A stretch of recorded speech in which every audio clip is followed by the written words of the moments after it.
So I'm just going to introduce everyone very briefly and then hand over to her for her to introduce some of the themes that we're going to discuss. So George Henry Longley is an artist based in London. He makes work using performance, video, sculpture, furniture and audio. He also makes music under the name Anal House Meltdown with Eddie Peake, Prem Sahib and Tim Golan, and runs a club night of the same name. His recent exhibitions include Park Nights at the Serpentine Gallery and the Moving Museum Istanbul. He's currently working on a new show which opens next month, I think on the 18th of April, at Kendall Copper Gallery in Glasgow, which is created from the debris of a film set that he built in Istanbul about life casting a male model. The film is called Volume Excess, with both film and exhibition sharing the same name. Luke, it's pretty self-explanatory. He's the artist of the exhibition, but just a few words nevertheless. He has shown his work internationally and most recently as part of Tenderflix at the ICA. In April, he will be showing his work in the group exhibition Linking Arms at the Museum of Modern Art in Edinburgh, and in May has a solo show as the culmination of his year-long residency at Lewisham Art House. Lucy is an artist, critic and art historian. She's senior tutor in critical and historical studies at the Royal College of Art. She has written for publications including Aperture, Frieze, Art India and Source, and is the author of Why Art Photography. Dave Beech is a member of the art collective Free. He is a writer and lecturer at the Chelsea College of Art. He regularly contributes to Art Monthly as well as periodicals. He co-authored the book The Philistine Controversy with John Roberts, and his recent book, Beauty, published by the Whitechapel Gallery, is one of a series of books documenting major themes and ideas in contemporary art. Sami Jalili is editorial director of Eros Journal, a PhD candidate at the London Consortium, and will be opening a project space called 9B in June in London. He also wrote a text for us which accompanies the exhibition, and we have got copies of that at the front, so you're welcome to take it as you leave. Richard Wentworth, you will all know, he is an artist working in London, curated part of the current exhibition History Is Now at the Hayward Gallery, which is on until the 26th of April. He is familiar to the Stomping Ground, which is southeast London, from his foray here in the late 1960s when he had a studio in Dilston Grove. So that is testimony, I think, to his familiarity with the area and his age, and we are pleased to be welcoming him here. Richard has been a really great support to Luke, in the past number of years, and so I think Luke is incredibly grateful, as are we, to have you here. So that's very lovely. Thank you. So yeah, I think I can hand over to Lucy. Splendid. Enjoy. Thank you very much, Alex. It's lovely to be here this evening. Let's see, there are quite a few seats in the second row. If you latecomers would like to hustle up quickly, you can occupy them, and then anybody else can just stand in the back. There's one more seat in the front row.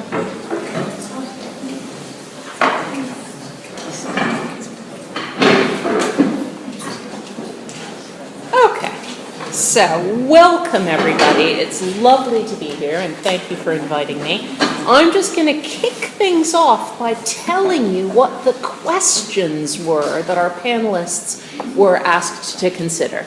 Basically, the meat of our discussion this evening will be when we all actually start speaking to each other, but we thought just to kick things off, that everybody would start off with a mini platform statement in response to one of the following questions. Question number 1. Is most art merely decorative? And is decorative still a dirty word?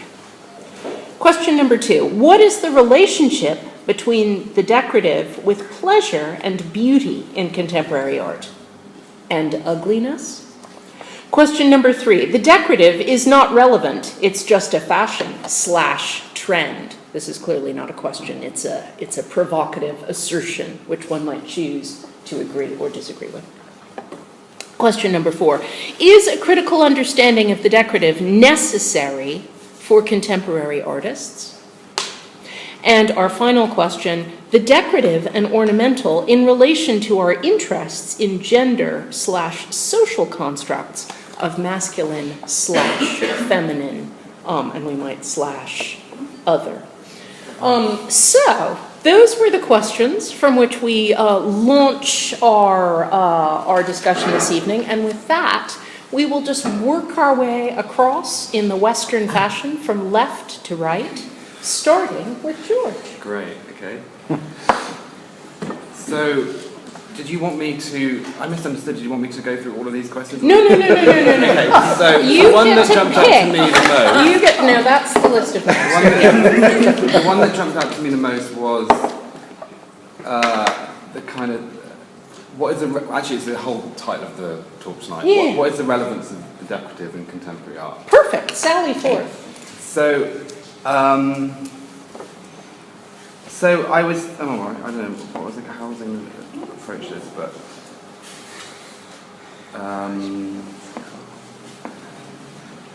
I guess I was thinking it depends what role we ask of art. So for a collector, for instance, an artwork might be a decorative thing in their house, and that's the role that they require of that work. In terms of relevance, it's as relevant as any other subject matter, any other tool that we want to use to create visual language, whether that complex visual language, which I believe art is. And so it's as relevant as you want it to be. I don't know if that's the direction we are going tonight in the way the talk's going to go, but that's kind of how I thought about it in terms of it's also, for me, it's interesting in terms of like a design history. Yes. So, for instance, the decorative is a way of talking about different eras and moments and different relevancies that come in and out of focus, which is pertinent to art, design, fashion, whatever. Certain aspects of design history, particularly postmodern design, would say. Would talk about this idea, a kind of battle that happens between form and function, that happens time and time again within history, that one wins out to the other, and so its relevancy now to contemporary art, I would say. Yeah, this is what I was going to say. I was going to say it's relevant as anything else, but perhaps more relevant or useful than other types of references. For instance, if we talk about a tool such as talking about certain art history, so you could argue that decorative arts can be more useful at creating complex visual language than perhaps arte povera or minimalism, and their relevancy now. Yeah, I think that was my thoughts on tonight. So I hope that's. No, that's terrific. You've thrown out all kinds of useful things that we will weave back into our tapestry as we proceed. Luke. Yeah, I actually wasn't sure whether or not we would be directly responding to these particular questions. I kind of like the idea that these questions can be kind of thrown out and kind of they're hovering in the room somehow, and people can kind of meditate on them as much as we'll try to. But I actually wrote something because I thought I have 5 minutes or so, and I didn't want to kind of be too kind of wander off too easily. So. Is that okay if I Of course read? It's okay. Just speak right up to the back of the room. Can you hear me at the back? Do I need to speak louder? Yes, but in case that weird machine noise comes back on, just be ready to compete with it. Yeah. Okay, good. Good. So I thought, that question, the initial question, the question that frames the discussion is, what is the relevance of the decorative? for me, there's a kind of ... in that question, and the ... is especially when I don't know what the decorative is. And that's kind of really where the starting point of maybe this kind of text was. So I kind of wrote some notes on ornament and decoration, which to some extent are not the same, well, profoundly perhaps, are not the same thing. So I'd like to propose two possible models for ornament, one more historical than the other. The two models don't necessarily represent a point of contrast or contradiction, nor are they to perform some kind of dialectic. They simply reflect how I see ornament infusing within or diffusing from my work and my attitude towards it. So the first model, you could say, is, I kind of said it's Apollonian, which is, or my drive towards rationalism. So ornament is communication. It conveys a message. It holds meaning. It is a part of a system that is structural with rules, a grammar, if you like.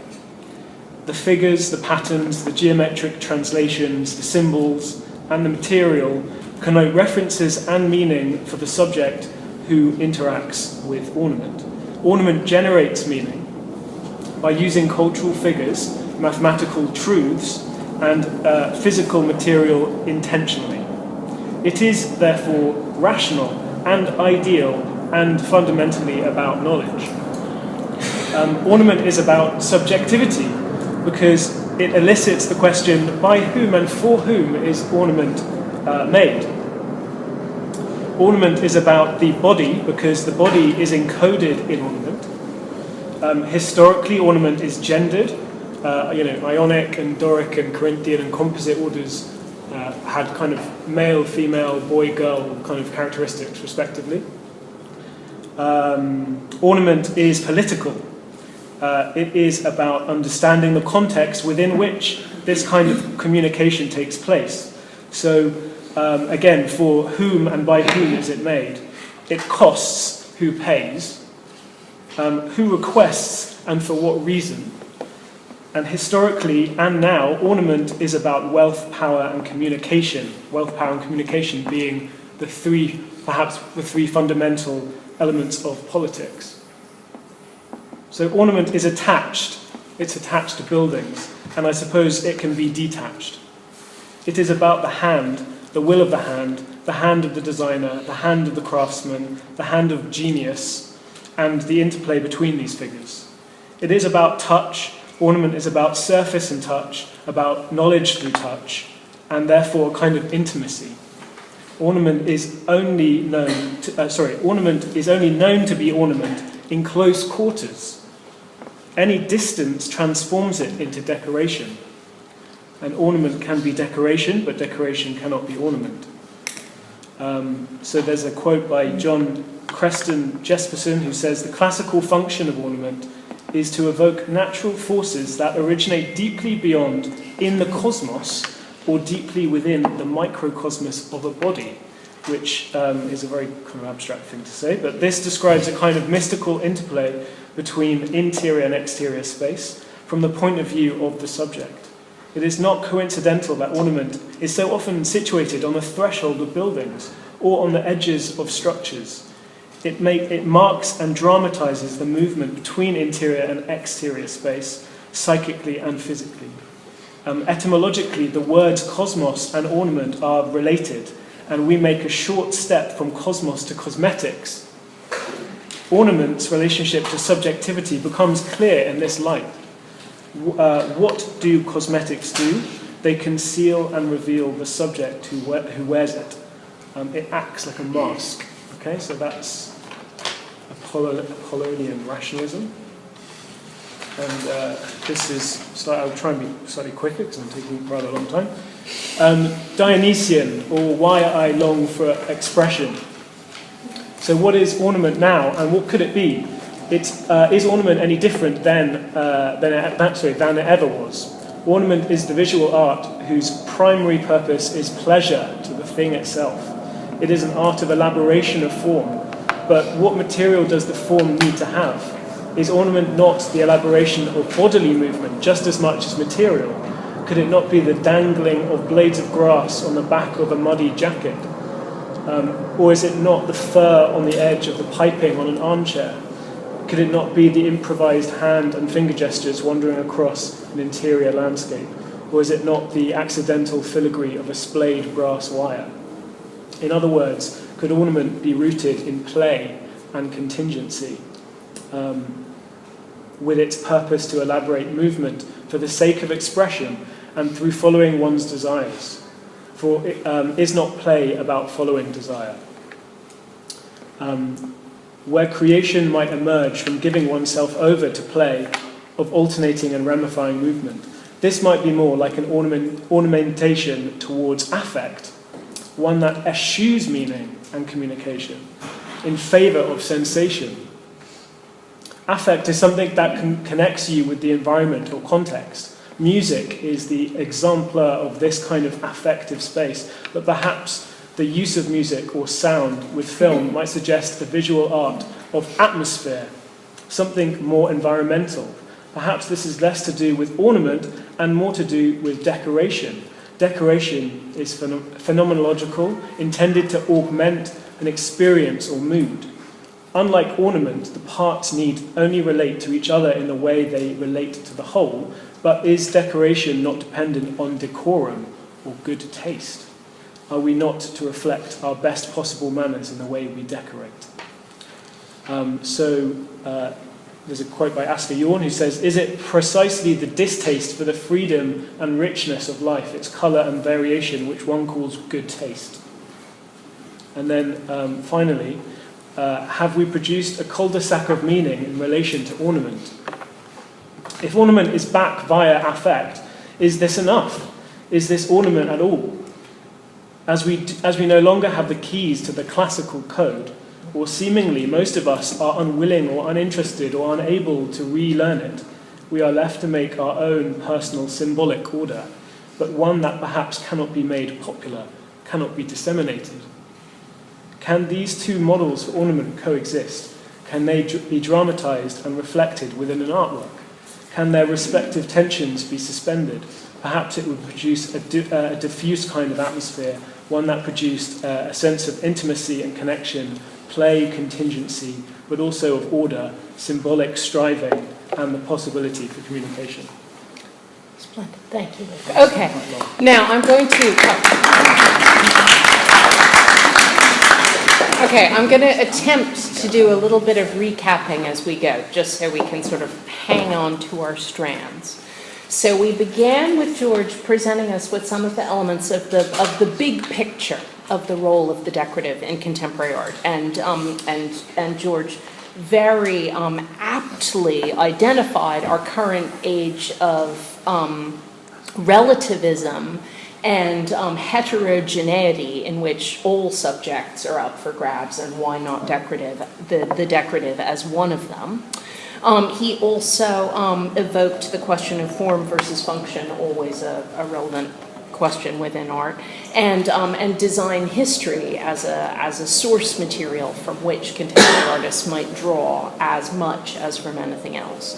Now we have very helpfully had Luke draw for us these two separate but overlapping strands within the decorative, beginning with his very humble but rhetorical admission that he does not know what the decorative is, but that on the one hand, it might be a mode used for communication, something rational that carries meaning and potentially politics, and then on the other hand, that the decorative might be closer to the body and to pleasure and to play and on the side of affect rather than reason. So we have a kind of fundamental push and pull laid out for us within the decorative from which we might choose to draw. And with that, I will turn you over to Dave. Thank you very much. I'm going to start with a reminder that J.L. Austin, the linguistic philosopher, had the very bright idea that we might dispel the whole problem of beauty by using more common words, like he says dumpy and dainty. If we describe, not that they're so common now, but he thought that if we described things and said that they were dumpy or dainty rather than saying that they were beautiful, that we would stop getting all screwed up about this word that we were using. He thought there might be, in other words, he thought there might be a technical solution to the whole problem of beauty. A kind of lowering of expectations by changing the vocabulary. And if we could lower our expectations, then we wouldn't be upset with each other so much. We wouldn't think, that class of people owns beauty and we don't have beauty, or that part of the world has a monopoly on beauty and the rest of the world doesn't have beauty, or that beauty has become an academic subject when surely it should belong to everybody. I'm going to suggest that he was far too late in making this argument. He was making this argument in post-war Britain, and beauty had already undergone a revolution in the 18th century. So the thing that he was arguing against was already dead. So what happened in the 18th century? And it took a while for it to happen. So we're really talking about the middle of the 18th century to the middle of the 19th century. What happened was that beauty, as we now are all, I think, very aware of, became subjective. All right? So for us, that's not news. All right? But prior to the 18th century, beauty had always been objective. And maybe that's news. Maybe we think beauty was always subjective. Maybe beauty was always in the eye of the beholder. But it wasn't. Beauty before the 18th century was an objective thing. Okay? It was the qualities of objects that happened to be beautiful. So it had these qualities like harmony, symmetry, and variety. Okay? So if you could identify the objects that were beautiful, and then you could analyse the properties that they have, then you would know what the properties of beauty are. And in fact, writers on aesthetics before the 18th century would then talk about the laws of beauty.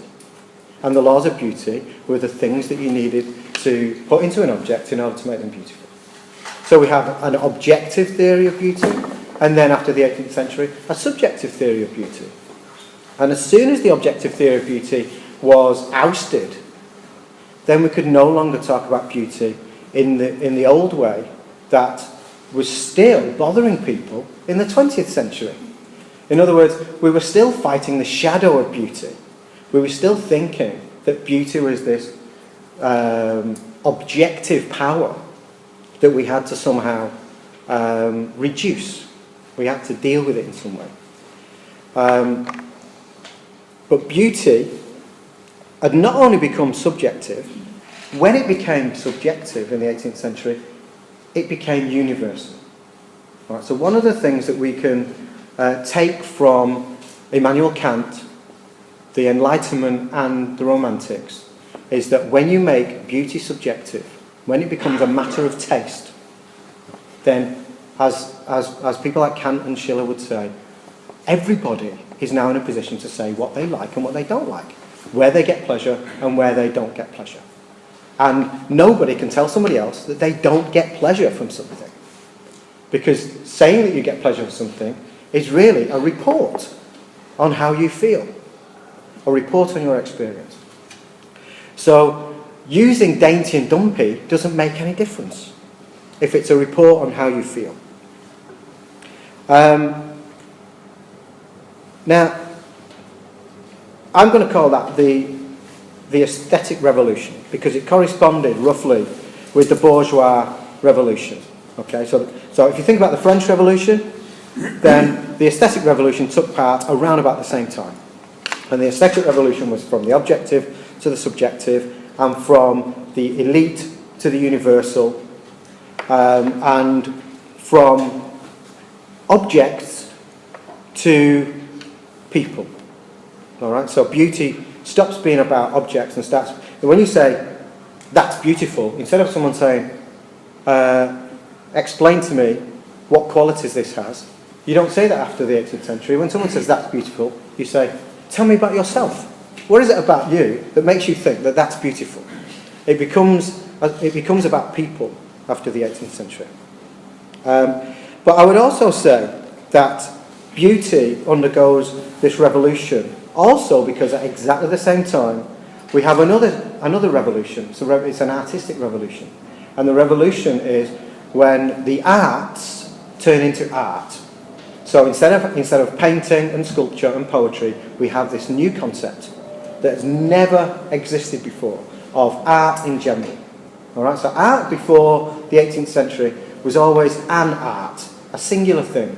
The art of fishing, the art of dancing, the art of love, the art of cookery, the art of drawing, the art of painting, the art of a specific skill. All right? And in the 18th century, they invented this new thing that had never existed before, which is just art. So it's a skill that has no skill. There is no skill in art anymore. There isn't a thing that you can learn that makes what you do art.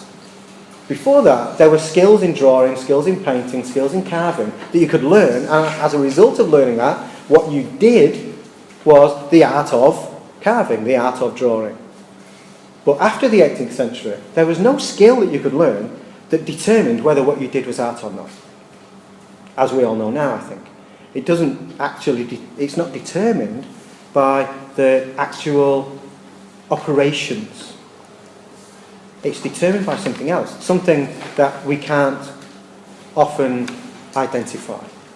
Now, what happens when you have an abstract concept of art, a singular, abstract, general concept of art, is that beauty has to change.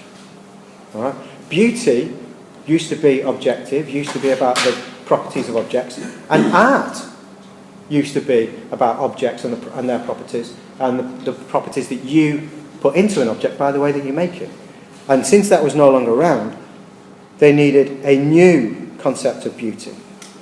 And one of the ways that beauty changes during this period is that it becomes much more emphatic. Okay? Beauty suddenly has to be distinguished from all kinds of other things that are not beauty. All right? So, whenever I'd read Kant before, and I've been reading Kant for about 30 years, but when I first started reading Kant, I thought I always read it, and I think I was supposed to read it this way, but now I don't read it this way, I think I was reading it to try and find out what things like beauty was. All right? So his arguments would throw the things to the side. They'd be constantly throwing things out of the boat. It's not this, it's not that, it's not this, it's not that. And you're heading with him and you're going until eventually you've got beauty. And you think, oh, brilliant, now I know what beauty is. And now when I read, I'm looking at all this stuff that he's throwing out of the boat. And I'm thinking, well, that's interesting. There's a whole range of things here that he's talking about. He's not just talking about beauty. So he's also talking about decoration. He's also talking about ornament. He's also talking about the grotesque. He's also talking about the sublime. This is a whole territory of aesthetic. And this is... So we've got to look at this in two different ways at the same time. First of all, to recognise that this is a whole territory, that he's aware of a whole range of different aesthetic things, but at the same time, he's trying to plant one of them in a special place. He's trying to say that beauty is not just different from other kinds of aesthetic experience, it's more free, or it's better, or it's more aesthetic in a certain way. So there's this change in the way that beauty now suddenly has a kind of weight to it, and it gets that weight by describing other things as being almost weightless. So the reason that we think of beauty as being this very special category is because, and only because, we start to describe the grotesque, the burlesque, the philistine, and the decorative and the ornamental as being a little bit wishy-washy. So it's through that contrast that we start to think that beauty is the kind of thing that that maybe we would be better off getting rid of and talking about the dainty and the dumpy instead. So, interestingly, Kant says that he gives two examples, two key examples one of the ornament and one of the decorative. And the ornament, he gives the example of a gold frame around a painting. And the gold frame around a painting is an ornament, not the work itself. And he makes this, for him, a very clear distinction between what's in the work and what's out of the work, what's outside of the work. And what's outside of the work is ornament, it's the frame. And what's inside is the work, and it's in relation to the work that we have an aesthetic experience, not in relation to the frame. And his example of decoration is home furnishings. And he doesn't say that they're unpleasant, he doesn't say that they deprive us of our subjectivity or anything like that. He just thinks that he says we don't really attend to them in the same way that we tend to artworks. So they don't have the seriousness. And maybe he thinks that they don't, in a sense, reward that kind of attention in the way that artworks reward that attention. Now, what Derrida says when he analyses Kant's distinction between what's in the work and what's outside the work is, how do you know what's in and what's out? How do you know where this line is? How do you know how to separate them? How do you know that they're always going to be there? How can you sustain that distinction? And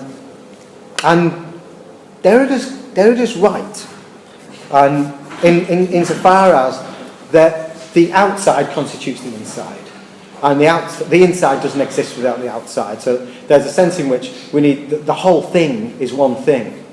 But Kant is right too, that if we're talking about aesthetic experience rather than this abstract idea of the inside and the outside, then it's clear enough, it makes a certain amount of sense that when we go to an art gallery, I don't know about everybody, but I certainly spend more time looking at the pictures rather than the frames.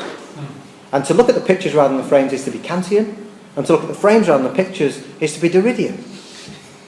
And to be Derridian, I think, is to be philosophical about art, and to be Kantian is to be aesthetic about art. So it's not a question of who's right or wrong here, really. It's more a question of how these two different categories that we've then developed, and really not just developed, but really sort of split apart the aesthetic and the decorative. How those two things have been constituted, and then how they constitute us in front of the artwork. All right. Now, what not Nicholas Luhmann Nicholas Luhmann's a sociologist. What he says about this distinction is that he doesn't blame Kant, he blames Schiller. He thinks Schiller's not as good as Kant. So he has a go at Schiller for making the same mistakes that Kant made, and then doesn't mention that Kant made the same mistakes. And he says that the problem with Schiller is he just wants to invert the oppositions that we already have. So if philosophers before Schiller thought that that seriousness is more important than play, Schiller just says, boom, play is more important than seriousness. And we think we've got a revolution on our hands. And Luhmann says, actually, we've got the same distinction that we had when we started. Nothing's changed. So what we might draw from Luhmann is that taking sides with the decorative against beauty, or taking sides with the dainty and the dumpy against beauty, is just to keep exactly the same distinctions in play. Nothing's actually changed.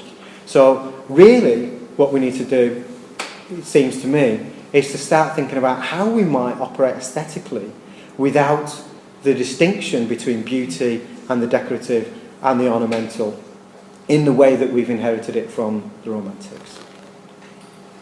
Woohoo!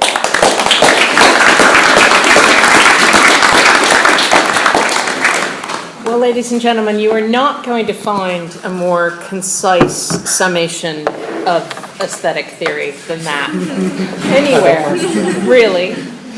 And maybe a little later I'll attempt to do a 2-sentence gloss on it, but I'm going to digest it for a moment first. And in the meantime, I will pass you on to Sami. Thank you. That's a great deal to follow, Dave. Also, Luke, I think you excellently covered a great deal that I wanted to mention in terms of the grammatical role, the symbolic role of the ornamental. So perhaps the easiest place for me to start, something that's not been, I think, brought up yet, is what I had in mind when I put pen to paper on the very short text that I was invited to write for the show, which was, I suppose, to embody a sense of loss at a historical grammar, one that I can't, and a history that I have no access to, of course, but a history that nonetheless seems to have been passed from generation to generation, and as always, in its consistency, or rather, if not its consistency, the desire to sustain the ornament as a grammar has seemed to have said something about man's desire to surpass himself, if not necessarily democratically, then at least to attain certain heights. As to the questions, I'm afraid there are none that I specifically want to answer right now, but I was interested in the use of the word relevance. I think if it's the relevance of the ornamental or the decorative that we want to talk about this evening, then there is a bit more unpacking that needs doing. I think it suggests a series of questions starting with what is the ornament, what is its purpose, how does it operate, why does it need to operate, and then we're faced with the final bit of the question, what's its relevance to contemporary art, which then needs to be something we can more or less agree on and find some correlation to. Now, if we were talking about architecture or music, this would be much simpler. Music is arguably entirely ornamental, and I think Luke makes incredibly good use of that, whether we'd agree with the idea that it is ornamental or not. But in architecture, I think is where I feel most comfortable in taking as a starting point. The ornament, as I've always understood it, performed a very specific role, which was never to mask the structure of the thing it ornamented. Although often it does, but that's usually just due to bad building and the desire to conceal or cheapen the process. But the ornament, when used properly, acts as a key. It signposts elements of a structure while at the same time beautifying it. I now feel a little uneasy using the word beautify after I'm trying to release it. I think I'm trying to restrict it, to constrain it. We do start nowadays with this idea of the ornament of the decorative in a necessarily dismissive tone. This is where we are now. I think there's nothing that can be done about it now. So to create something of a fantasy or a phantasm, of a phantasmagoric place, as I try to in the text, is certainly evasive, probably retrograde, certainly escapist. But the idea was always to get across this idea that the ornament is a key. It is a grammar and it's there to be read. When Owen Jones compiled his Grammar of the Ornament in the middle of the 19th century, he spent a lot of time travelling the world, learning from other cultures and realising that they were, in essence and in obviously a very reductive way, they could be aestheticised in a general sort of codex of their ornaments. And I think the very purpose of that book, the reason that it was an Englishman who made it, is not simply that he was in a position to do so, but there was a concern that this country lacked something of its own inherent vernacular or vocabulary of ornament. These days, I suppose, we borrow so much, we exchange so much, that those sort of ideas of national identity are less important, although I suppose they're increasingly important. But when we consider them in terms of ornament, we tend to do so now in terms of class and taste. Those are their sort of specificities. But yeah, I suppose ornament is to be read. It is a key. Just to take a flimsy example, I was talking about this with someone else the other day. If you take a structure, a recognisable structure, you see sort of passing around you every day, the male suit, the revival of the pocket square outside of sort of general fashion potentially is a cheap but good example.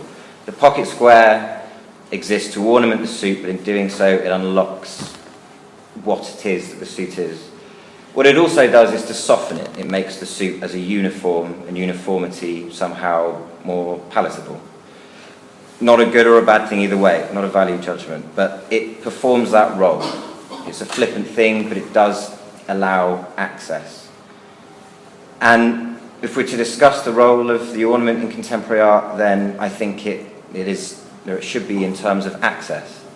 That we're sitting here today discussing what the value of a work of contemporary art that employs the ornament is, as well as being starting from a possibly negative or dismissive point of view, it's still a question we are asking. And if the use of a known language and I obviously agree absolutely with Dave that we do not have the arts anymore, we have art and then the other stuff. And if it allows a conversation, or if it allows for some kind of contemplation beyond that, of the plane or the commodity or any of these things, if we question its place in a composition or in an artwork, whether we like it being there or not, it is at least still, turning over some sort of function. So yeah, I think it's a good question to ask, but God knows how we're going to resolve it. I'll leave it there. Thank you. Terrific. Thank you, Sami. Okay. So again, we've got some lovely complementary positions here. We have Dave presenting us with the world's densest presentation of the aesthetic revolution, in which beauty is established as a universal subjective mode at the expense of all sorts of other things that have to be expelled in order for beauty to hold court. So, and then Dave also took us through the postmodern, post-structuralist turn in which the beauty's expulsion of all the things that are not beauty come back to haunt it. And then we have Sami very helpfully pointing out the role of the decorative and the ornamental as the key to what lies beneath. And the fact that you could look to the decorative as the clue, something that you would notice above all else to provide hints as to what it was that was structuring what it decorates, what it overlies, and to guide us to think about what's going on beneath the surface. And with that, I will pass you on to Richard.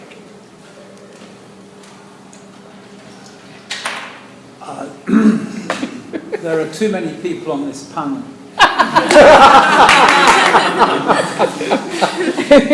And you wouldn't wish to be the last one. So I'll just think out loud. I don't know what's happening here. But the fact is that I don't think there's anybody, I think you're not allowed to say this anymore, I don't think there's anybody here who's blind. Which means you all see. And if you see, given where we are, and who I'm pretty sure you are, that means you look. And if you look, that probably means you're critical. And that's an incredible luxury to even begin to know how to do that. Doesn't make it's not necessarily evident about your person, but I wonder if in fact you can test this on the way home.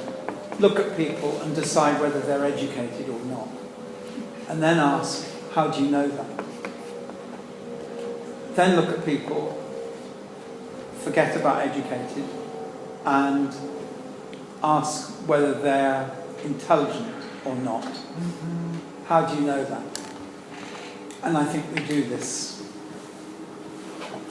in a pretty profound animal way. So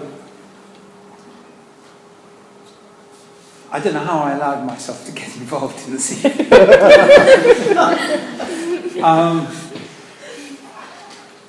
I am extremely interested in the things that we think that we don't know we thought. So what is, Dave used the word recognition, which is a word I like very much because I've only recently learned to type with one finger. And when you do that, you see that recognition is recognition. Nobody taught me that at school. Don't think anyone's ever told it to me. The day I saw it, it was like, oh, for fuck's sake.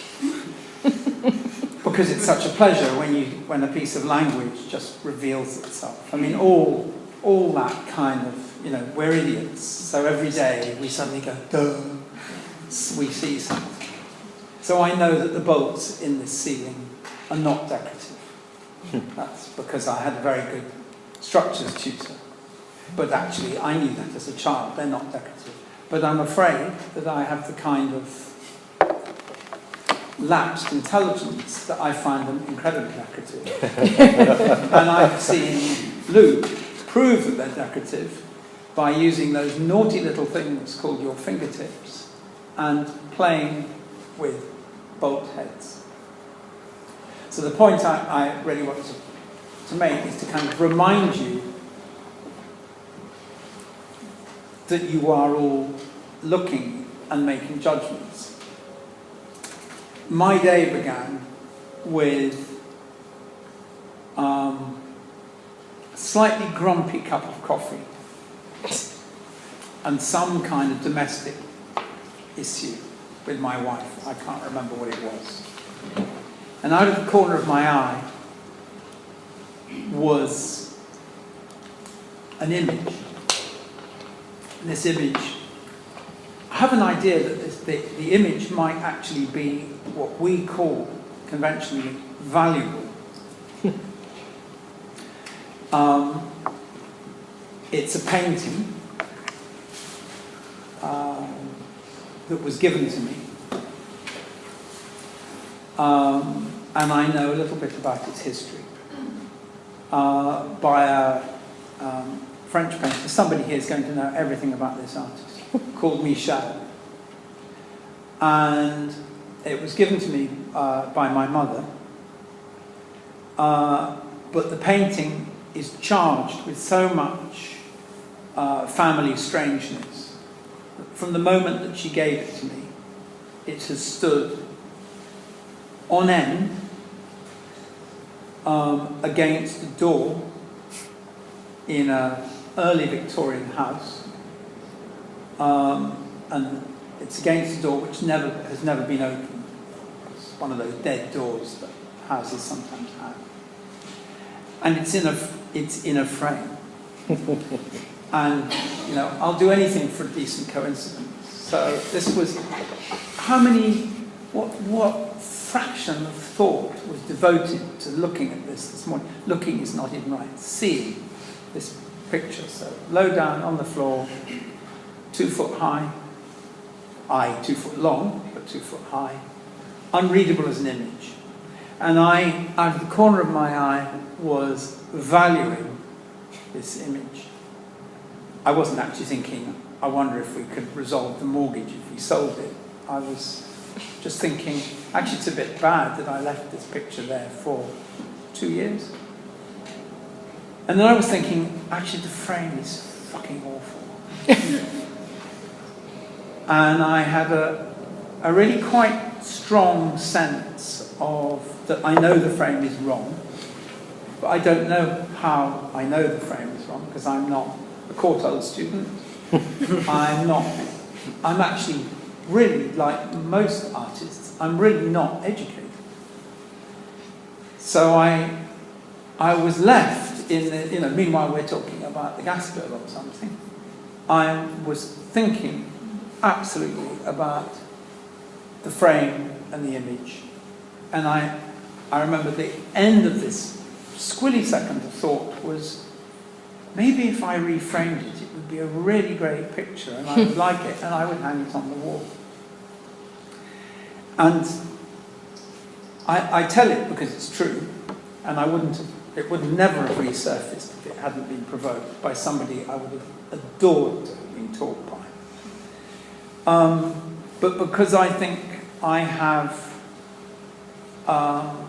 irritable critic syndrome, I always see the fault before I see the whole. I never see the whole. So we're sitting at a long white board, which is very contemporary object. I can pretty well. I do actually watch the Antiques Roadshow. Watch. Have it on. This is double-skinned hardboard with cardboard paper honeycomb in between, assembled under pressure, unusually long, and has had some kind of, I am the oldest person here, it's had some kind of vinyl wrap given to it, which my children would know where to get it done, but aesthetically I absolutely cannot stand it. It is the cling wrap de nos jours. It's what everything has become. But just in front of me there's one on the corner, because of course corners are the ends, so corners are always fucked. There's a ruined corner, but it's not very interesting. But there's a blemish here. And there's a blemish exactly like that one that worries you in the morning when you go, not the women, to shave, mostly not the men, where you go, oh my God, what is that in my surface? And there's one of those here.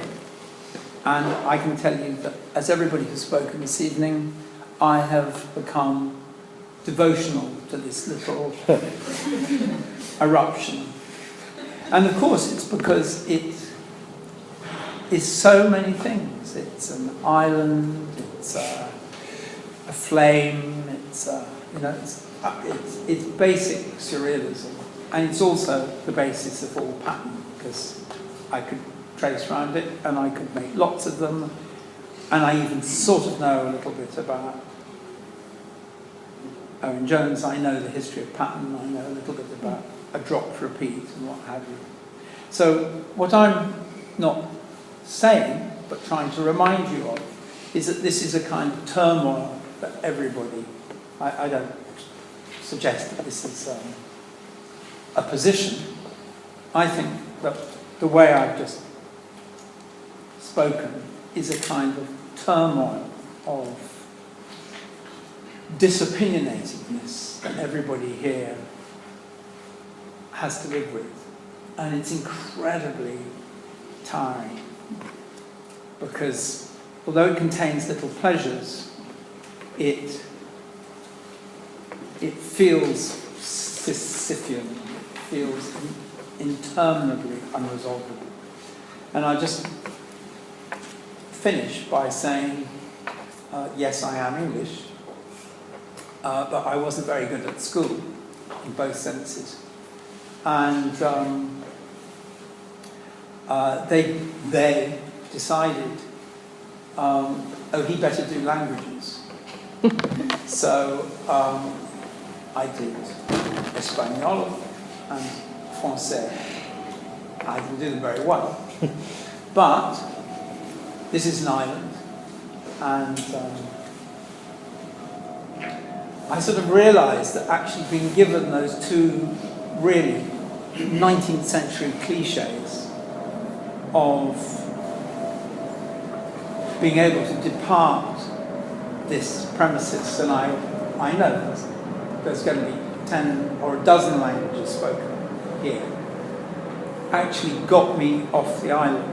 And by getting me off the island, of course, cliche of cliches, a certain kind of Englishman who ends up, surprise, surprise, at the Mediterranean. I don't mean literally, I just mean having the key to that space.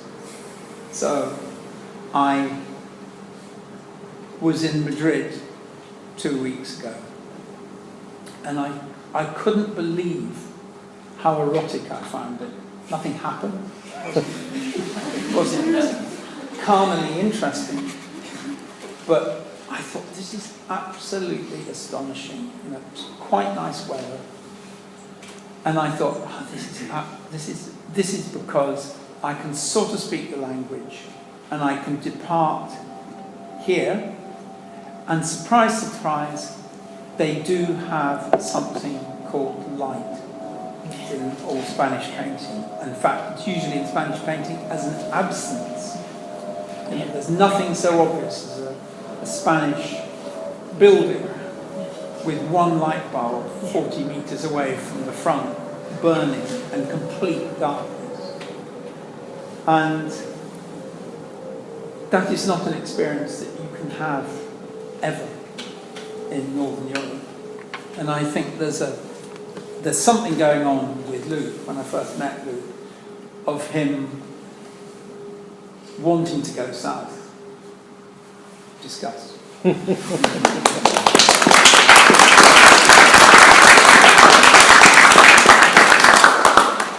Okay, I'm not even going to attempt to summarize Richard, except to repeat the glorious phrase, tiring turmoil of Sisyphean disappointedness.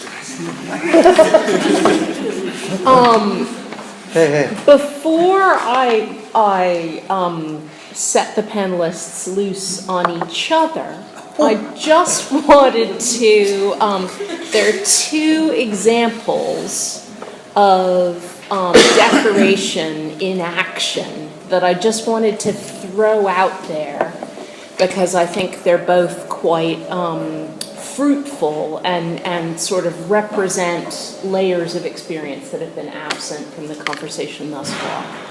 One is the interior of the former Hauser and Wirth on Piccadilly. A building which I imagine was built to be a bank. It's Lutyens. A Lutyens building ornamented to the nth degree. I have a disagreement. Oh, not Lutyens, sorry. Lutyens-esque building, ornamented to the nth degree with no expense spared in the finest materials that money can buy, with ornament that presumably is referencing the lost classical traditions of ancient Greek sacrificial rites performed in Greek temples millennia ago, but with egg and tooth molding and all kinds of things. So on the one hand, we have the space which constantly needs to be reskinned to provide these spectacles of contemporary art, while being, because it's listed, it has to be protected and taken care of. So this bizarre push and pull between this ultra-ornamented building and the contemporary art activities that take place within it that have little or no respect for the ornament going on, but that curiously are activated by this highly ornamented space. And then completely on the flip side, but an activity that still is totally, totally contemporary, in parts of the south of India, there are Hindu families for whom a daily religious exercise would involve the women of the house going outside their home and using rice flour to make an incredibly beautiful, fairly ritualized, repetitive floral design on the mud and earth stoop of their home as a religious exercise to honor the local, primarily goddess. It's a kind of goddess energy, this decorative force, but as part of their daily Hindu observances, because Hindus can either worship in the temple or they can worship at home. And this act of decorating the front of the house, the stoop of the house, the facade of the house with rice flour designs can be a part of people's daily spiritual practice. So on the one hand, we have ornament as the manifestation of capital, basically, drawing on the whole history of Western tradition and art and aesthetics and power and display and conspicuous consumption. And on the flip side, ornament and decoration as just a spontaneous expression of connection with spirit. So decoration can be both the most ephemeral, and of course by the end of the day, if it rains, all of those rice flower designs are gone, whereas the Hauser and Worth building is listed until kingdom come. So we've got a whole continuum of decoration, meaning a lot of different things to different people in different parts of this planet. And I just thought I'd chuck that out as a little extra fillip. Now, do any of you have questions for each other? Well, just to reply very quickly to that, I mean, I don't know if do you remember the first show in that building in Piccadilly? What was it? Does anyone remember what the first show was? It was a Paul McCarthy show. Yeah. So if anyone understood the symbolic power of that building, and the kind of, so it's kind of wooden panels everywhere. So the installation by Paul McCarthy consisted of he left all of the counters kind of sitting, smashed, to kind of smithereens in the middle of the space. And then his projections, all across the ceiling of all across the kind of top part of the wall and onto the ceiling, so that you were kind of confronted with the kind of destruction of this this kind of very, very ornate and unctuous kind of paneling, and then you were kind of asked to look up into the kind of mouldings to watch the videos. But just in terms of, I don't know, in a way, like there's something, for me, I wrote down contemporary artists who somehow in my head kind of deal with the decorative and ornament. And Paul McCarthy was one of them. And in a way, it feels like completely counterintuitive to think of him in that sense. But for me, there's something about just the excess, kind of sense of excess, and a kind of understanding that excess. And he understood that building, basically. He completely understood what to do with it and why to kind of ambivalently in a way destroy it, and the politics of the decorative. I think we need to overcome those perceptions about that building. First of all, I think if you think about a world in which we still have the arts rather than the world that we have now with art, then the arts don't have that relationship to decoration. Because if you're a plasterer, and you are brilliant at what you do, then the idea of plastering something straight, where you don't get to express your amazing skills as a plasterer, just doesn't make any sense. So what you do is you plaster with pattern.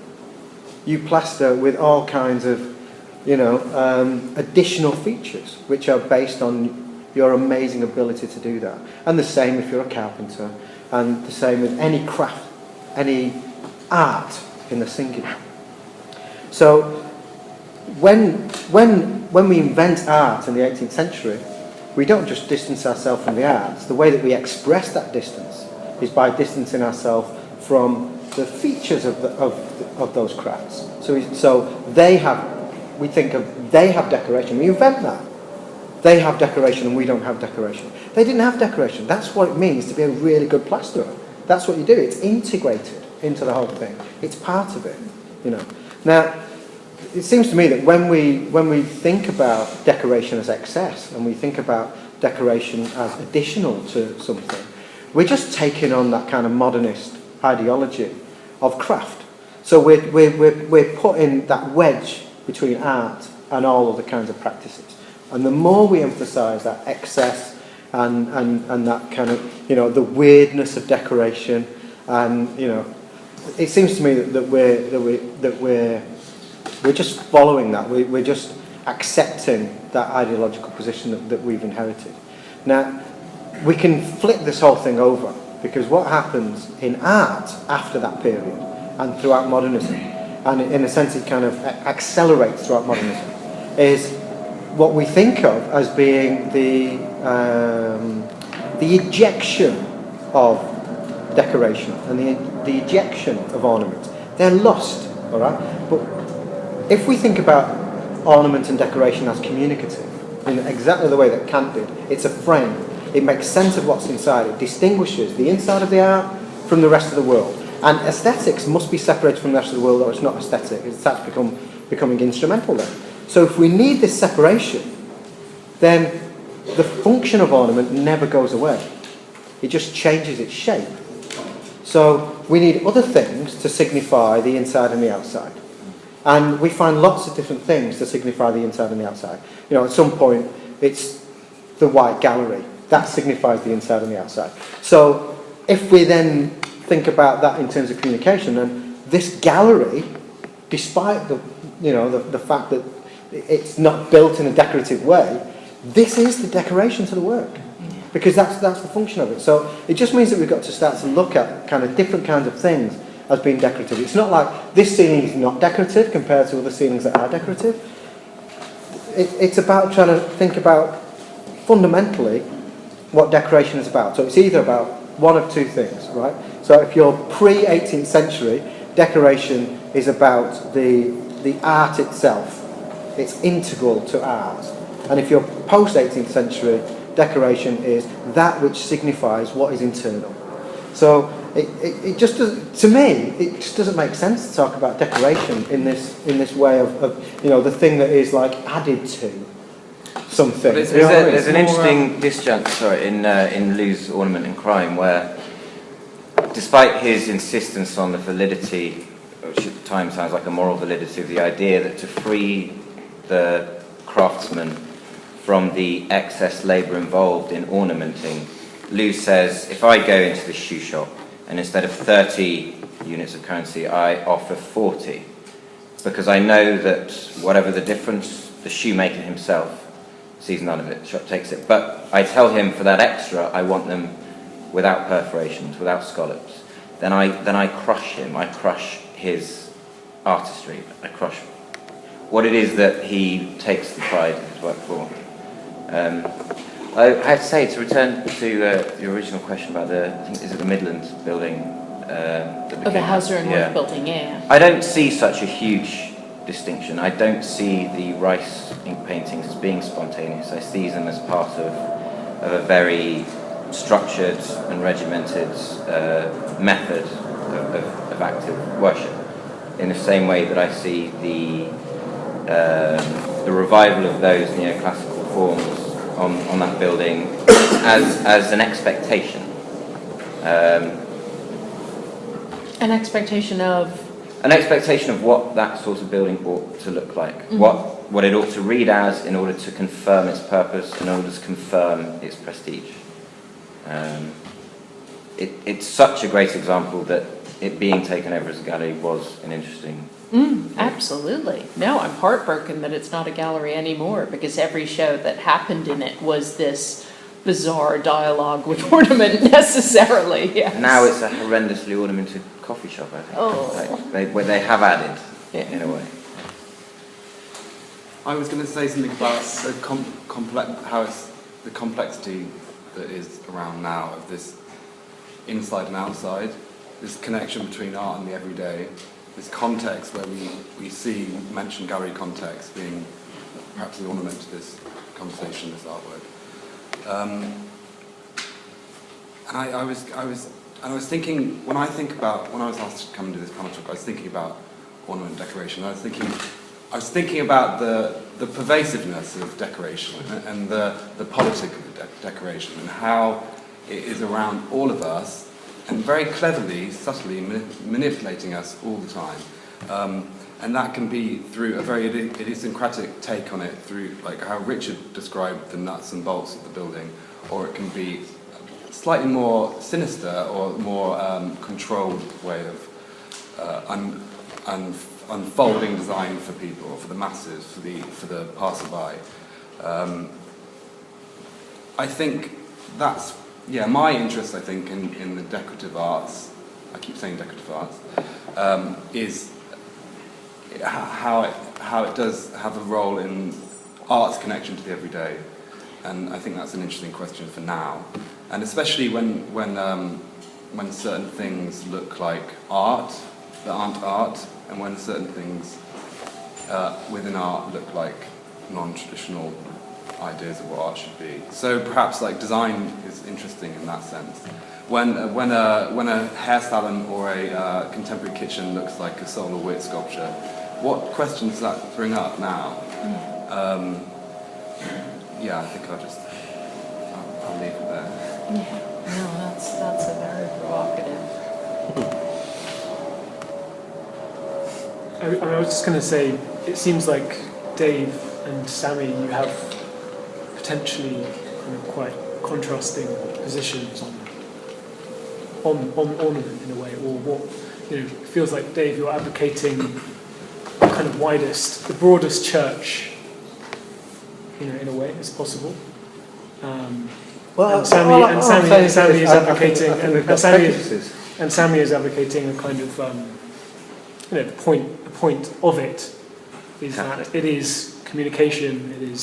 It has a kind of restrictive and prescribed function, and it feels like I would like you both to elaborate on whether or not you feel like you agree or disagree, or whether there's any kind of, well, I'm misreading that maybe. I don't think we seem to disagree on how we got to where we are. It may just be a matter of taste. Well, I suppose what I'm driving at is that I don't think that we should assume that we know where decoration is, and so I don't disagree with the things that people are saying about decoration, but every time someone says something about decoration, I'm wondering, so what are you pointing at? Where is this? How do I find it? Because I don't know where decoration is, and I don't think we can know where decoration is. There's an example from he's a sociologist, but this was a very good point.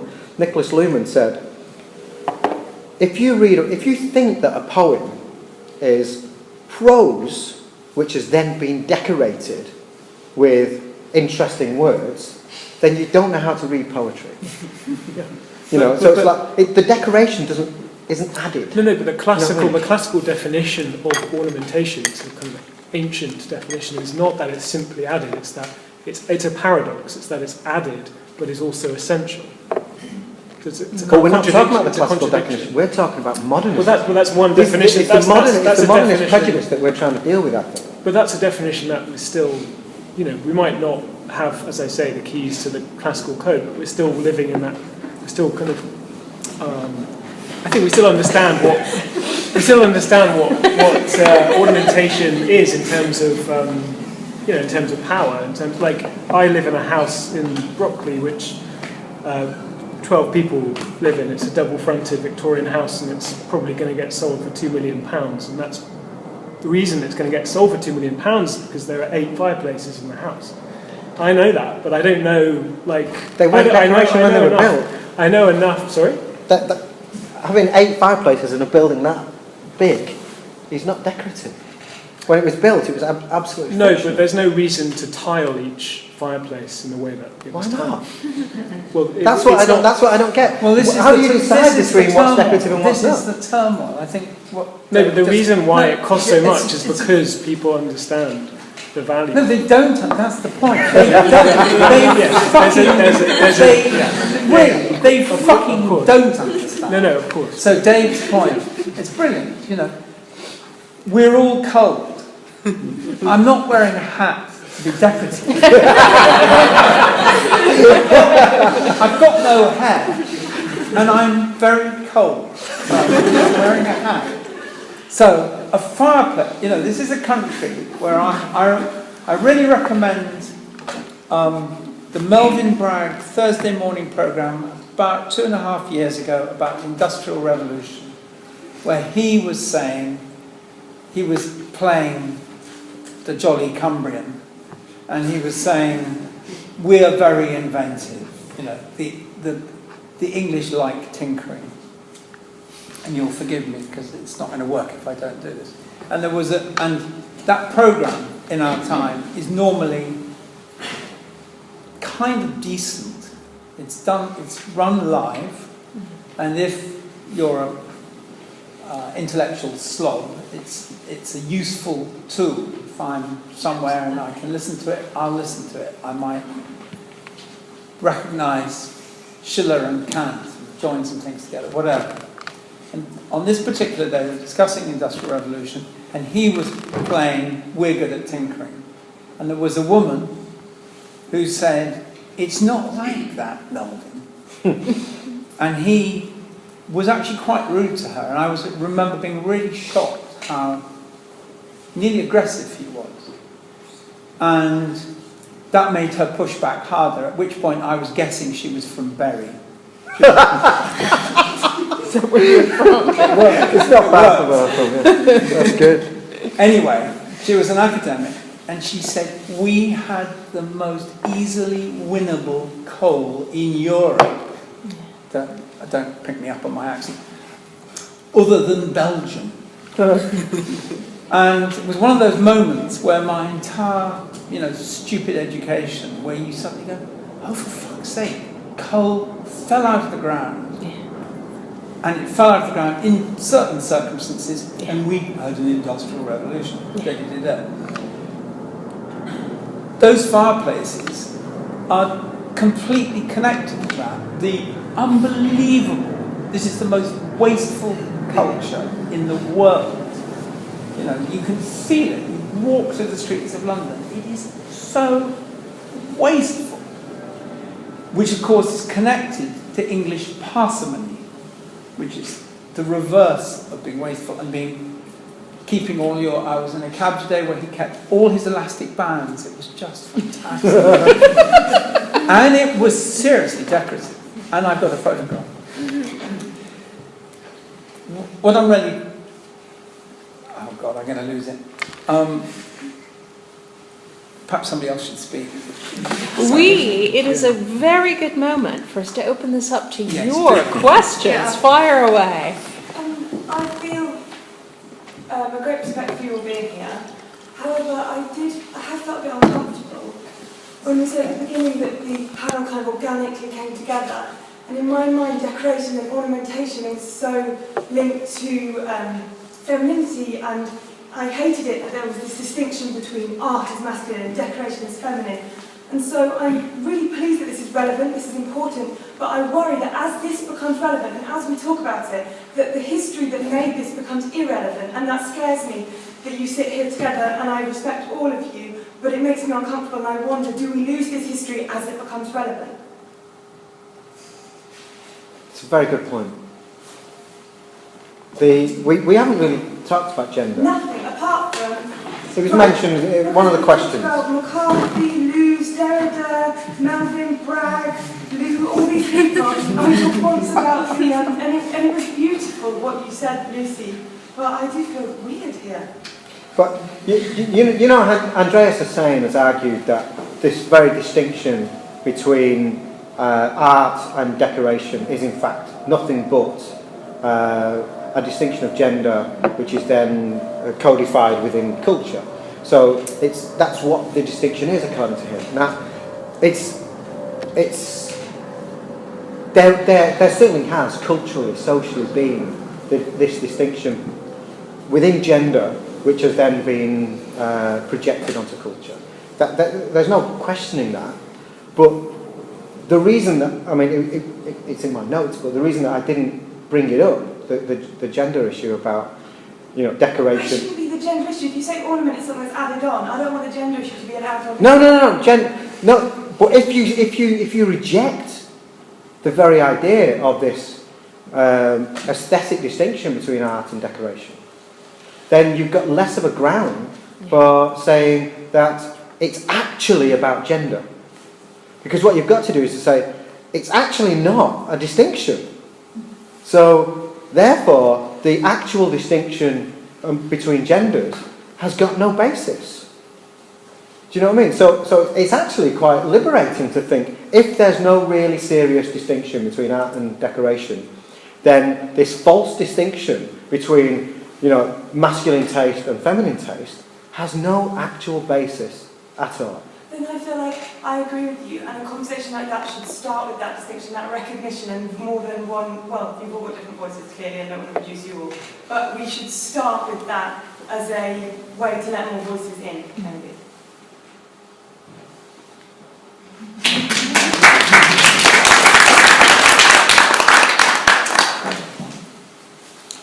I was thinking about the the boats a lot after you mentioned it, saying that it's Bolts. functional. This building, okay?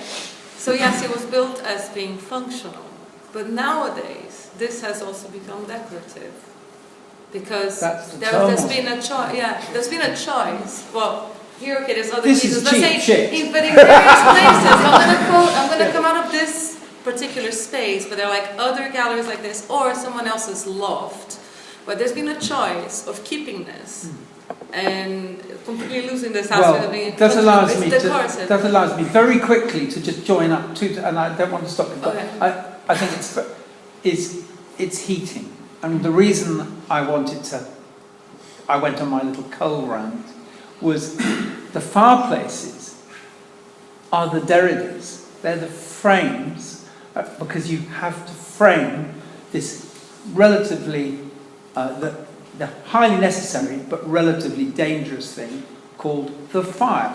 And they had these things around them which any fool would invent if they had a fire near timber, the floor, the structure, called the fireplace. But that is now in so many fucking quotes that, as Luke rather brilliantly pointed out, you know, a house is more valuable because it's got some fireplaces. This is very ill. As well as the boat, as well as these boats and these Yes, structures, but only and with those heating. fireplaces don't Only work. with heating. And these don't heat up. I don't want to live here. I'm cold.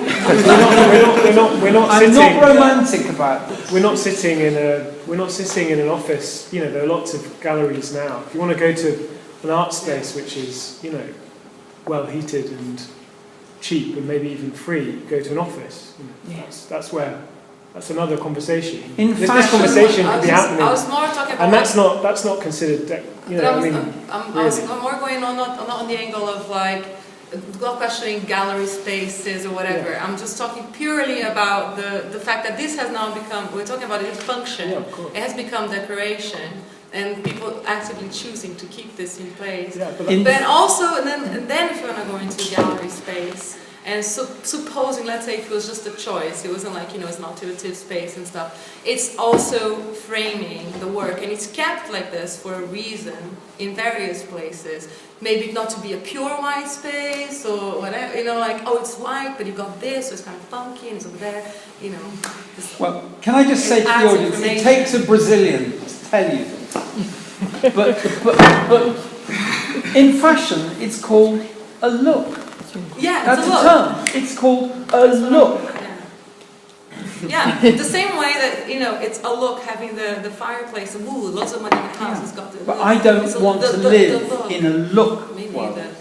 But think about what you need to do in order to decorate something when you've already decided as a culture that decoration is bad. Things still need to be decorated. But you need to decorate them in a way that signals that you know that decoration is bad. So you take the tiles off. You know, you paint it all white. You black it out. You white it out. You black it out. You close it off. You know, this is what it looks like. This white room is what it looks like when you decorate something. When you know, and you want to let everyone else know that you know that decoration is bad.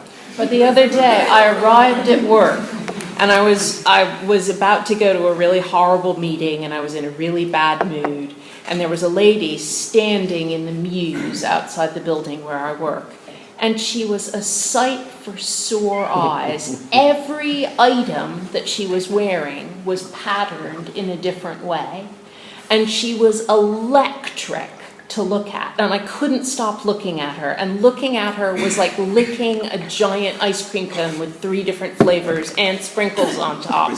And I just went up to her and I said, "You are a sight for sore eyes." And she said, "Bless you for saying that. I turned 60 this week, And I said, well, you look fabulous on it. And she's 59. just my role model for how a person ought to look. And that was decoration from head to toe. Did we have another question somewhere back in the depths there? Yes, fire away. Yeah, when I came here to this talk, I was actually not expecting, but I was wondering whether we're going to talk about architecture also, because that was one thing that I was kind of expecting. I mean, I know Luke's work, and for me, one of the interesting things in the last century, or like observing architecture in the last century, is really like that architecture kind of lost nearly any kind of decoration.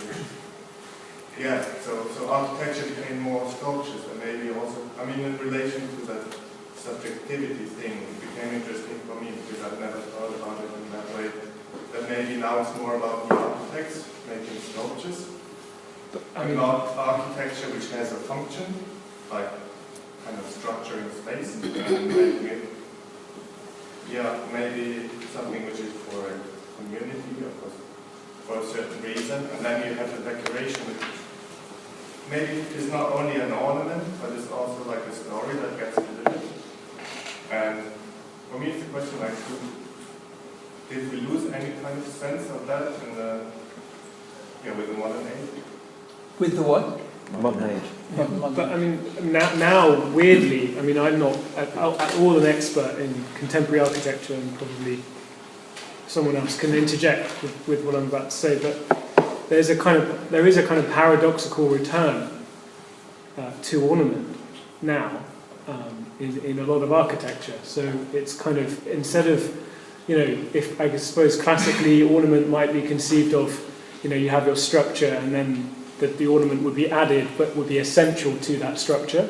Now it's the whole structure is the ornament. So if you think about the Beijing Olympic Stadium, or I don't know. Yeah, the Gherkin.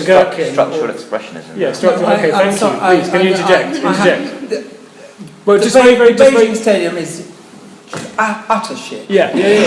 But just utter shit. But so the discourse.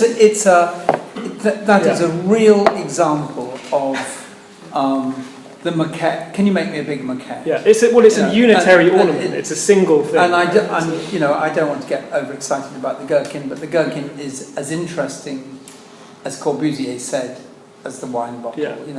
But the discourse around this ornament, this return to ornament, is that it's all about affect, right? So it's all about the kind of the dissolving of the subject in relation to the object. So you become part of your environment somehow. But it's not a return. No, I agree. It's paradoxical. It's completely not a return. It creates a bigger chasm. No, I agree. Because if you think about something like an architect like Pugin in the 19th century, right? Pugin started out by designing buildings with builders.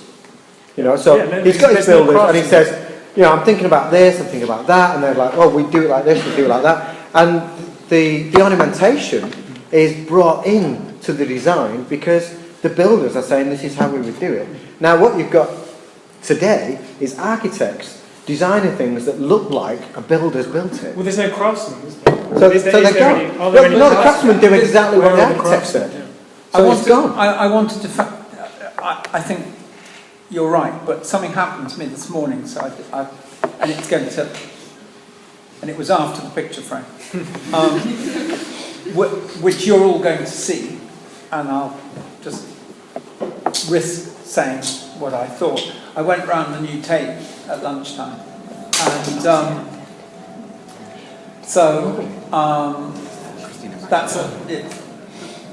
that's the piece of the Tate at the back, which you have probably all seen, and nominally looks like a tower, but probably most of you haven't looked at it very closely.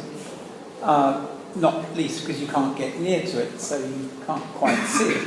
It's actually huge, absolutely gigantic, because there's components that you don't read from the outside, so which is a very subtle piece of additioning. And I would say that it's in fact I'm going to be nasty, I think Zaha's I'm not going to be nasty, I'm going to be true. I think Zaha's conservatory on the back of the old... Sackler. No, there's a name for it. Oh, the munition. The magazine. On the back of the magazine is a crime.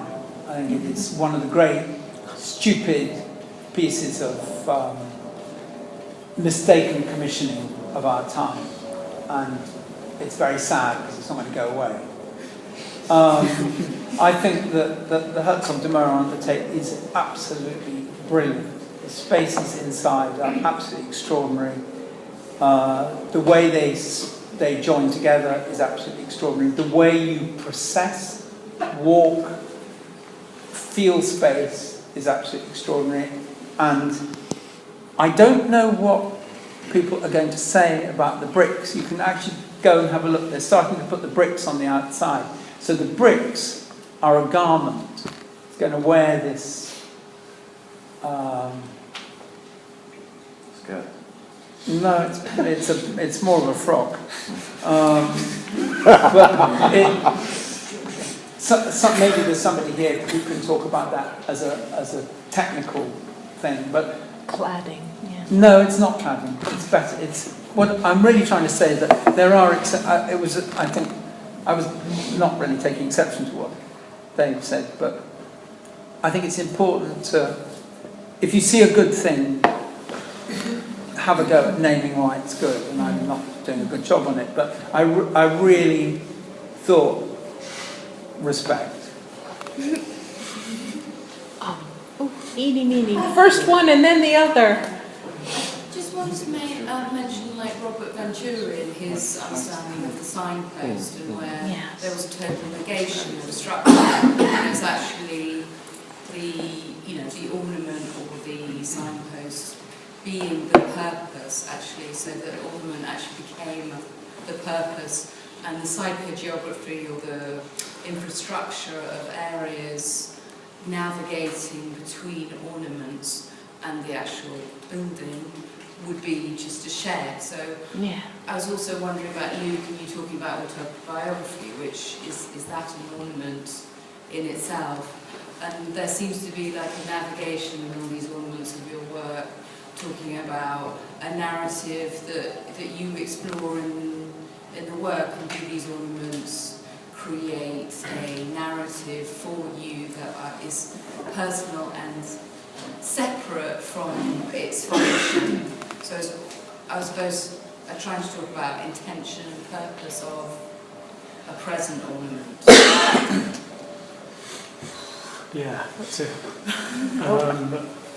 It's a good question. Sounds good answer. Sam, you answer for No, you answer for me first, already. Slight point on that. I'm gonna. The distinction between biography and panegyric. Panegyric is certainly ornament. You know, the effulgently positive biography of somebody. What this, I guess, is the use of the negative use of ornament, of the ugly ornament, intentionally ugly ornamentation. Is there one? Or is that something we shouldn't get into? Is that directed at me? What is the use of the ugly? Why not say Gaudi and see how you? If I just say Gaudi to you, now you speak. Which Gaudi? Antoni. No, I know, but I mean, Sagrada. All right. Sagrada Familia. The little chapel. I don't know. I want to try and answer Poppy's question somehow, but I don't know how to go about it. I just had a quick. I think it's a really interesting question about the relationship between. Does Venturi use the word ornament? Sorry? Does Venturi use the word ornament? I know he talks about the sign.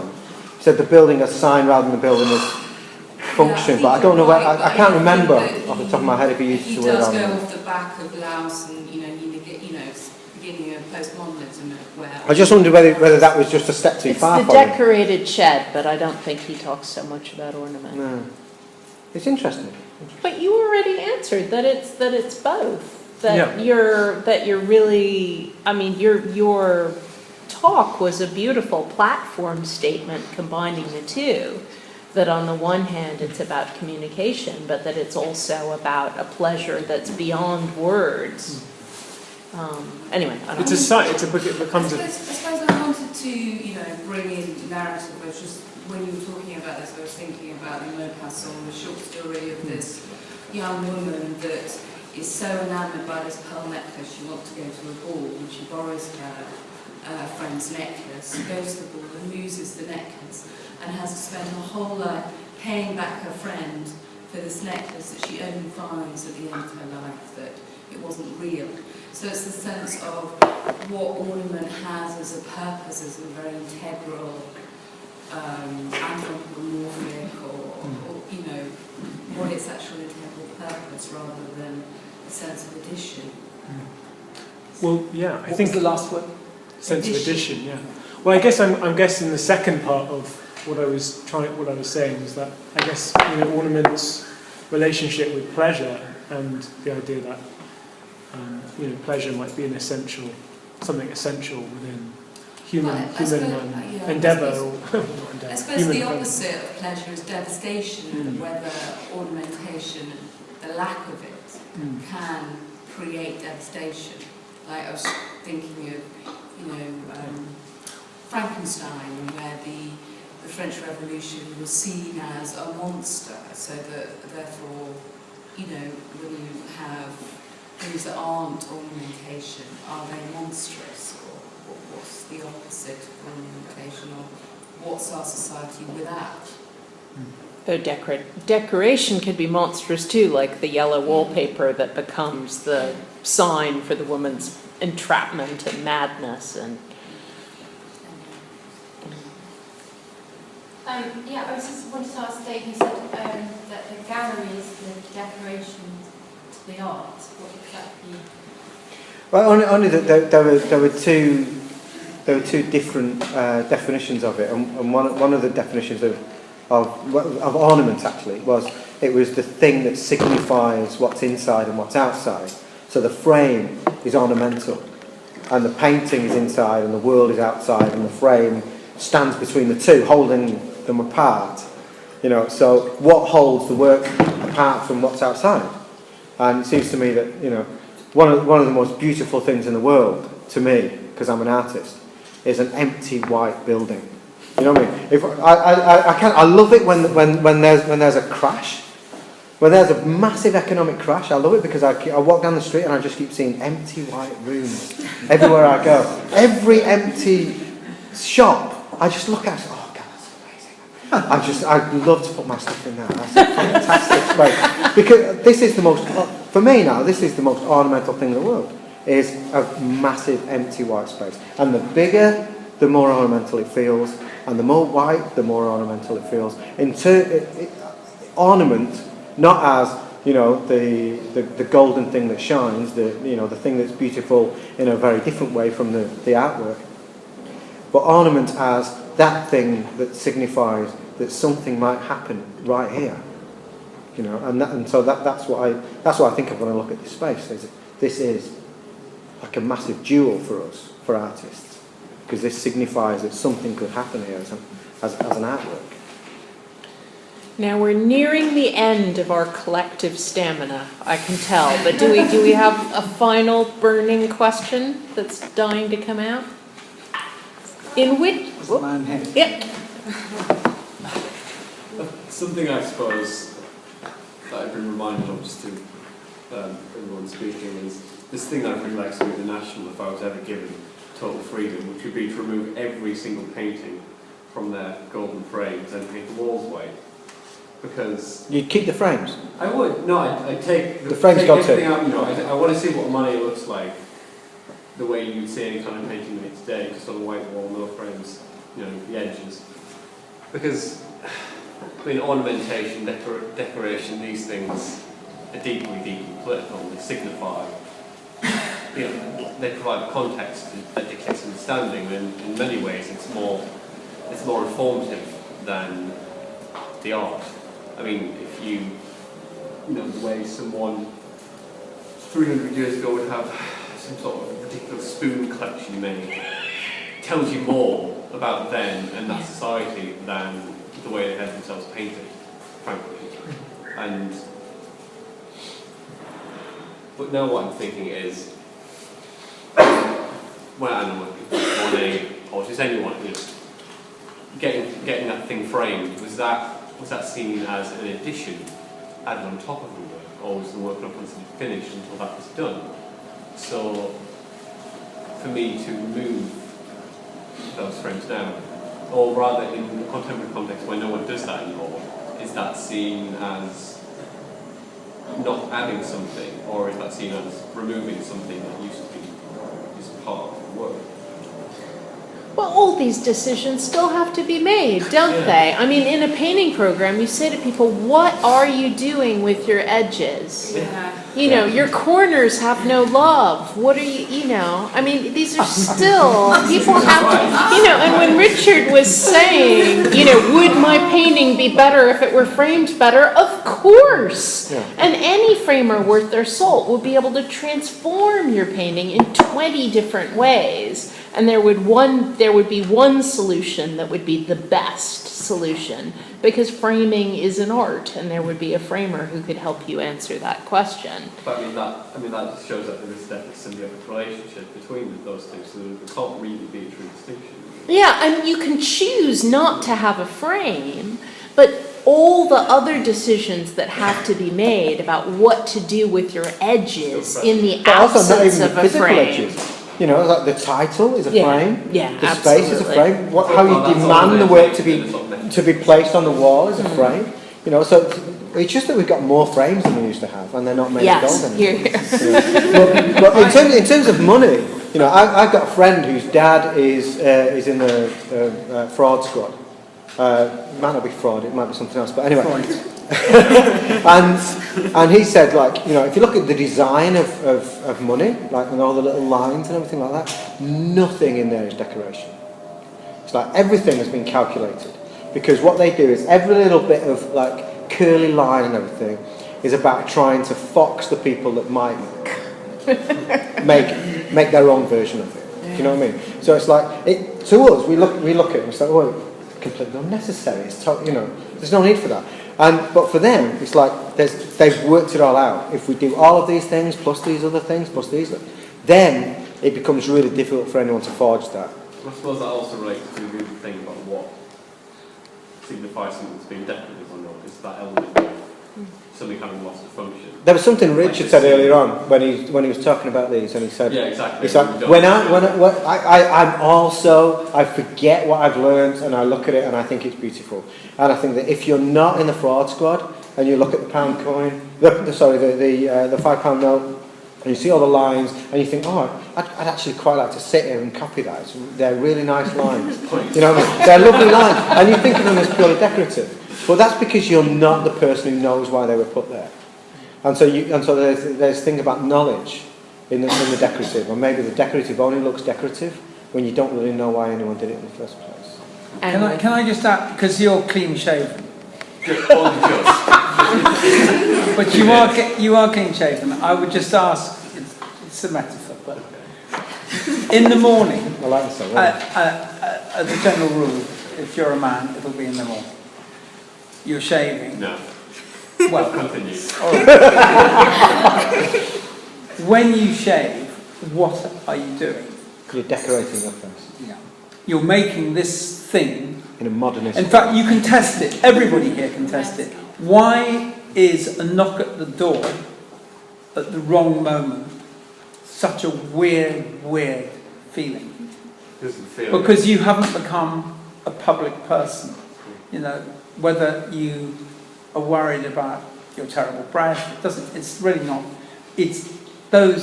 That construction is amazing, and you can test it, because very occasionally you have to leave where you live in a state of disarray, and maybe that's a great word, disarray, and you don't feel quite right, and that's completely constructed. And you know, sometimes doing this and all this and whatever. I watch women making up on the tube. I think it's unfucking believable that somebody is sitting in this public space. I don't know very much about the history of makeup, but I see somebody selfifying themselves for sometimes 3 or 4 stops. And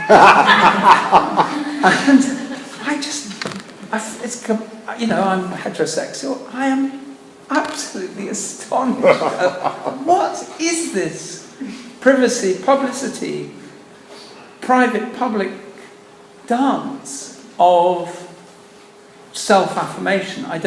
The answer is I don't know, which is why I like watching it.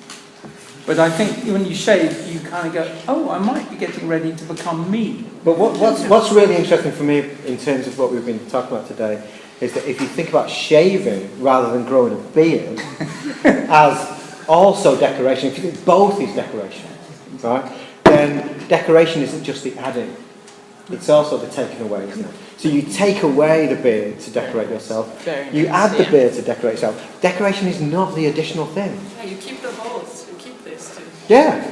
You look terrible with the beard. I can't grow one, so that's not. Yet. Ladies and gentlemen, What a nice way to meet somebody. the panelists will continue to be available for your individual queries, but I think at this point we have to hope we are not leaving you in a tiring turmoil of Sisyphean and disappointedness, but rather in a state of great satisfaction. And could you please join me in thanking our lovely panelists?